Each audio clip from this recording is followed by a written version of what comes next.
कुछ लोग पूरी उम्र पूजा पाठ में लगे रहते हैं, लेकिन उन्हें भगवान का कोई एहसास नहीं होता। ना ही उन्हें भगवान दर्शन देते और ना ही कभी उन्हें भगवान का एहसास होता है। ऐसे में सवाल ये उठता है, क्या भगवान सच में है? और ये हमेशा से एक चर्चा का विषय बना रहा है। इस सवाल ने इंसानों को भी दो कैटेगरीज में डिवाइड कर दिया है, एक आस्तिक और दूसरी नास्तिक। इसके बारे में तो हम सभी जानते हैं, लेकिन आज की कहानी क्यों खास होने वाली है? क्योंकि आज की कहानी में हम जानेंगे भगवान बुद्ध का क्या मानना था भगवान को लेकर। इससे पहले आपके जो भी विचार रहे हों, लेकिन इस कहानी को सुनने के बाद आपके विचार बिल्कुल क्लियर और स्पष्ट हो जाएंगे कि भगवान है या नहीं है। अगर हैं तो उन्हें कैसे प्राप्त किया जा सकता है। तो चलिए बिना टाइम वेस्ट किए आज की कहानी शुरू करते हैं। इससे पहले कि आप इस कहानी में खो जाएं, इस चैनल को सब्सक्राइब जरूर कर लें। तो चलिए कहानी शुरू करते हैं। बहुत समय पहले की बात है। एक बहुत ही बड़ा विद्वान क्षत्रिय आदमी था। इस आदमी के ज्ञान के आगे बड़े बड़े विद्वान हार मान जाते थे। जहां भी ज्ञान की बातें होती या शास्त्रार्थ होता तो ये आदमी वहां पर पहुंच जाता और अपने ज्ञान से सबको हैरान कर देता था। इतना ज्ञान होने की वजह से इस आदमी को अपने ज्ञान पर घमंड होने लगा था। खुद को बहुत बड़ा विद्वान समझने लगा था। उसे लगता था कि वो सबसे बड़ा ज्ञानी है, सब उसके आगे फीके पड़ जाते हैं। एक दिन इस आदमी को बुद्ध के बारे में पता चला कि उन्हें ज्ञान की प्राप्ति हुई है। इससे इस आदमी को अपने ज्ञान को और ज्यादा श्रेष्ठ दिखाने का मौका मिला। उसने सोचा कि वो बुद्ध के पास जाकर उनसे शास्त्रार्थ करेगा और उनके ज्ञान को झूठा साबित कर देगा, जिससे उनकी ख्याति और ज्यादा बढ़ जाएगी। जब वो बुद्ध से मिलने जा रहा था तब उसे पता चला कि बुद्ध ईश्वर के बारे में बात ही नहीं करते। तब उसने एक योजना बनाई कि वो बुद्ध से ईश्वर के बारे में ही पूछेगा। वो बुद्ध के आश्रम में पहुंचकर उनके पास गया और उनसे कहा, हे बुद्ध, मेरा नाम बोरंग पुत्र है। मैं एक क्षत्रिय हूं और मेरा एक प्रश्न है जिसका उत्तर आज तक कोई नहीं दे पाया है। मैंने सुना है कि आपको परम सत्य की प्राप्ति हुई है। क्या आप मेरे प्रश्नों का उत्तर दे सकते हैं? मैं जानना चाहता हूं कि ईश्वर हैं या नहीं। बुद्ध मुस्कुराए और बोले, क्या तुम सच में ईश्वर के बारे में जानना चाहते हो या फिर अपने ज्ञान का प्रदर्शन करना चाहते हो? वो आदमी बोला, हे बुद्ध, क्या आप मुझे मेरे प्रश्न का उत्तर नहीं देंगे? बुद्ध ने कहा, मैं तुम्हारे सारे प्रश्नों का उत्तर दूंगा, लेकिन क्या तुम इनके जवाब के लिए कुछ दांव पर भी लगा सकते हो? क्योंकि ऐसे प्रश्नों का उत्तर सहज नहीं मिलता है।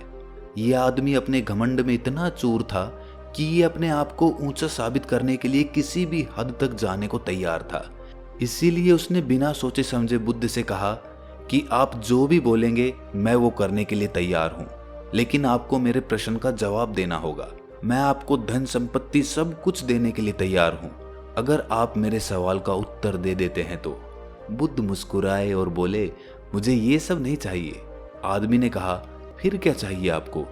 बुद्ध ने कहा, तुम्हें 2 सालों तक मेरे पास रहकर मौन धारण करना होगा। अगर तुम ये कर लेते हो तो मैं तुम्हारे सारे प्रश्नों का उत्तर दे दूंगा।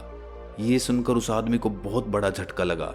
उसने सोचा कि ये बुद्ध ने क्या मांग लिया।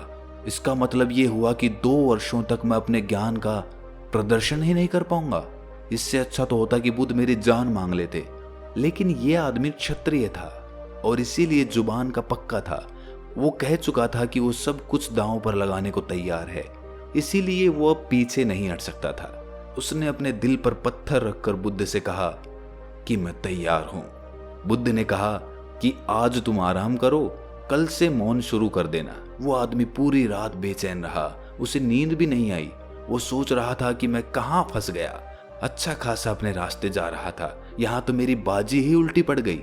अगले दिन वो उठा और उसने मौन शुरू कर दिया।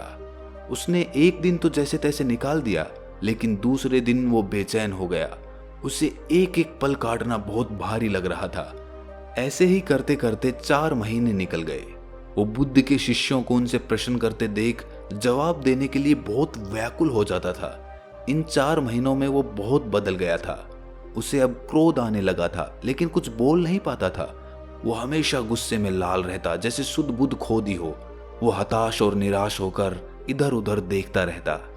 एक दिन वो बड़ा सा पत्थर लेकर बुद्ध के पास गया और उसे वहीं पर पटक कर वहां से चला गया। ये देखकर बुद्ध उसके पीछे गए और उसे एक तालाब के पास ले जाकर कहा कि मैं तुम्हें थोड़ी देर के लिए मौन तोड़ने के लिए इजाजत देता हूं। तुम चाहो तो मुझसे कुछ पूछ सकते हो। उस आदमी ने ना में सर हिला दिया। इस पर बुद्ध ने कहा कि ठीक है, तो तुम मेरे सवालों का जवाब गर्दन हिला कर देना। इस तालाब में देखो, क्या तुम्हें चंद्रमा दिखाई दे रहा है? आदमी ने हाँ में सर हिला दिया। फिर बुद्ध ने कहा कि तुम इस तालाब में एक पत्थर फेंको। आदमी ने पत्थर लेकर तालाब में फेंक दिया। बुद्ध ने कहा कि क्या अब तुम्हें चंद्रमा पहले की तरह स्पष्ट दिख रहा है? आदमी ने ना में सर हिला दिया। इसके बाद बुद्ध ने कहा, जैसे शांत पानी में चंद्रमा वैसा ही दिखता है जैसा कि वो होता है, और जैसे ही तुमने उस तालाब में पत्थर फेंका तो वो चंद्रमा स्पष्ट दिखाई देना बंद हो गया। ठीक उसी प्रकार जब तुम मौन रहते हो तो तुम्हें सत्य या कहें परमात्मा बिल्कुल स्पष्ट दिखाई देता है। लेकिन जब तुम्हारे अंदर विचारों की हलचल पैदा होती है, मतलब तरह तरह के विचार आते रहते हैं, जाते रहते हैं, तो उसमें सत्य दिखाई नहीं देता। इसीलिए बाहरी मौन से ज्यादा जरूरी है अंदरूनी मौन, मतलब भीतर से शांत होना, विचारों को शांत करना, तभी हम सत्य को स्पष्ट देख पाएंगे। फिर बुद्ध उस आदमी से कहते हैं कि इतने महीनों तक तुमने मौन रहकर जो ऊर्जा अपने अंदर इकट्ठी की, वो ऊर्जा क्रोध के माध्यम से बाहर निकलने के लिए छटपटा रही है। उसके लिए सिर्फ क्रोध ही एक माध्यम है बाहर निकलने का। लेकिन अगर तुम अपने विचारों को इस वक्त भी संयमित कर लेते हो, तो वही ऊर्जा जो बाहर निकलने के लिए छटपटा रही है, वो तुम्हारी सत्य या परमात्मा की खोज के लिए ताकत बन जाएगी। इसीलिए क्रोध करके उसे बर्बाद मत करो, उसे अपने शरीर में समाहित कर लो, खुद को शांत पानी के समान कर लो, ताकि खुद की परछाई को तुम देख पाओ। ये बात उस आदमी की समझ में आ चुकी थी। उसने 2 साल तक बाहरी व आंतरिक रूप से मौन धारण किया, खुद को शांत बनाया। 2 साल बीत जाने के बाद बुद्ध ने कहा कि तुम्हारे मौन के 2 साल बीत चुके हैं, तुम्हें जो पूछना है वो पूछ सकते हो। उस आदमी ने 2 साल बाद पहली बार कोई शब्द बोला था, और वो शब्द था बुद्ध। उसकी वाणी में इतना आकर्षण था, इतनी करुणा थी कि हर कोई उसे सुनना चाहता था।